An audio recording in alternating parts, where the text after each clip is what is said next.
റിപ്പോർട്ടറിന്റെ മുഖത്തൊരു വിഷമം. പാലക്കാടിന്റെ നിയുക്ത MLA ആണ്, എന്താ പറയാനുള്ളത്? സർട്ടിഫിക്കറ്റ് കിട്ടി, ഒപ്പിട്ട് മേടിച്ചു. ഭയങ്കര സന്തോഷമുണ്ട്. ജീവിതത്തിലെ ആദ്യമായിട്ടാണ് പ്രസ്ഥാനം മുന്നണിയുമൊക്കെ മത്സരിക്കാൻ അവസരം തരുന്നത്. ആ അവസരം ഇങ്ങനെ ആകുന്നതിനകത്ത് വലിയ സന്തോഷമുണ്ട്. എന്ന് ഞാൻ പലകുറി സൂചിപ്പിച്ചു, ഒരു സ്ഥാനാർത്ഥി എന്ന നിലയിൽ ഇത്രയും ഭാഗ്യം കിട്ടിയ ആരെങ്കിലും ഉണ്ട് എന്ന് ഞാൻ വിചാരിക്കുന്നില്ല. കാരണം ജനങ്ങളെ കാണുക എന്നതിനപ്പുറം മറ്റൊരു ഉത്തരവാദിത്വവും എനിക്കുണ്ടായിരുന്നില്ല.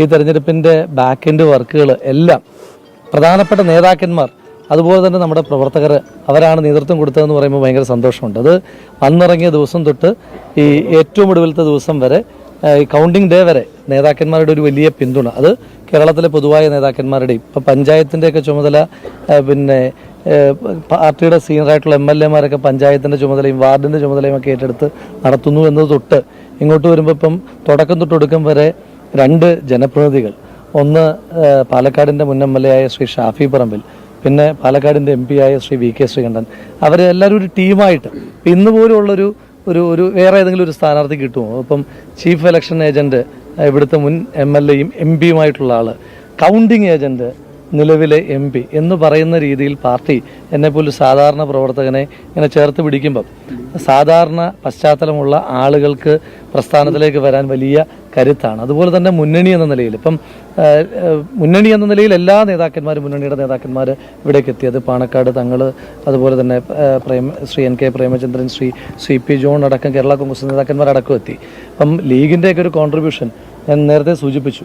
ശ്രീ PK ഫിറോസിനെ പോലൊരാൾ ഒരു പഞ്ചായത്തിൻ്റെ ചുമതല ഏറ്റെടുത്തിട്ട്, ശ്രീ PK ഫിറോസ് ലീഗിൻ്റെ ഏതെങ്കിലും ഒരു സ്ഥാനാർത്ഥി മത്സരിക്കും പോലും ഇത്രയേറെ ദിവസം ഏതെങ്കിലും ഒരു മണ്ഡലത്തിൽ ചെലവഴിച്ചിട്ടില്ല. ബൈ ഇലക്ഷനുകളിലൊക്കെ ലീഗ് മുൻപ് മത്സരിച്ചിട്ടുണ്ടല്ലോ. അപ്പം അങ്ങനെ ഒരു കൂട്ടായ്മയുടെ വിജയമാണ് ഇത്. പാലക്കാടിൻ്റെ വിജയമാണ് ഇത്. പാലക്കാട് ആഗ്രഹിച്ച വിജയം. ആഗ്രഹിച്ചതെന്ന് പറയുന്നത് ഞാൻ എന്നെ ആഗ്രഹിച്ചു എന്നല്ല, പാലക്കാട് ആഗ്രഹിച്ചത് മതേതരത്വത്തിൻ്റെ വിജയമാണ്. പിന്നെ അതുപോലെ തന്നെ മുതിർന്ന നേതാക്കന്മാർ, അത് സംഘടനാ ചുമതലയുള്ള general secretary Shri KC Venugopal തൊട്ട് കേരളത്തിൻ്റെ പ്രദേശ് കോൺഗ്രസ് കമ്മിറ്റിയുടെ അധ്യക്ഷൻ ശ്രീ K സുധാകരൻ, അതുപോലെ തന്നെ പ്രതിപക്ഷ നേതാവ് ശ്രീ VD സതീശൻ, ശ്രീ രമേശ് ചെന്നിത്തല അടക്കം, ശ്രീ ശശി തരൂർ അടക്കമുള്ള മുഴുവൻ നേതാക്കന്മാരുടെയും, ശ്രീ K മുരളീധരൻ അടക്കമുള്ള മുഴുവൻ ആളുകളുടെയും വലിയ തോതിലുള്ള പിന്തുണ. ഇപ്പോൾ ചുമതലയുടെ കാര്യം പറഞ്ഞല്ലോ, ഇപ്പം ശ്രീ അൻവർ സാദത്ത് ഇപ്പം ഇപ്പോഴും ഒപ്പമുണ്ട്.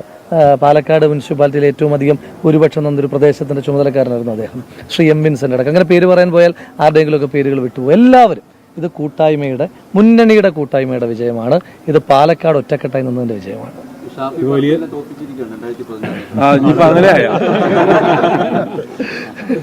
അതല്ല, ചരിത്ര ഭൂരിപക്ഷമാണ് ഇത്. ഈ ഭൂരിപക്ഷത്തിലേക്ക് ആരും വന്നിട്ടില്ല. അങ്ങനെയല്ല പുള്ളി അത് കമന്റ് ചെയ്യരുത്.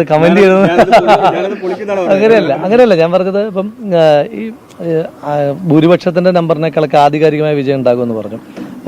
ഇപ്പം ഞാൻ പറഞ്ഞല്ലോ, ഞാൻ ഒരു തുടക്കക്കാരനാണ്. അപ്പം ഞാനൊക്കെ സംഘടനാ പ്രവർത്തനം കണ്ടുപിടിച്ചത് വിശ്വട്ടിനെ പോലുള്ള ആളുകളിൽ നിന്നാണ്. അപ്പം പുള്ളിയൊക്കെ അടുത്ത് നിൽക്കുന്നു. ഇപ്പം പാലക്കാട്ടേക്ക് വരുമ്പം പുതുപ്പള്ളി വരെയുള്ള യാത്രയിൽ വിശ്വട്ടുണ്ടായിരുന്നു. ഇപ്പം റിസൾട്ട് വരുമ്പോൾ വിശ്വട്ടുണ്ട്. അപ്പം അങ്ങനെ എല്ലാവരും ആരെ നമ്മൾ മാറ്റി നിർത്തും. അപ്പോൾ എല്ലാവരുടെയും കൂടെ വിജയമാണ്. അപ്പം പാലക്കാടിൻ്റെ വലിയ വിജയമാണ്. പാലക്കാട് എല്ലാ മേഖലയും ചേർന്ന് വരുന്നൊരു വിജയമല്ലേ, എല്ലാ വിഭാഗക്കാരും.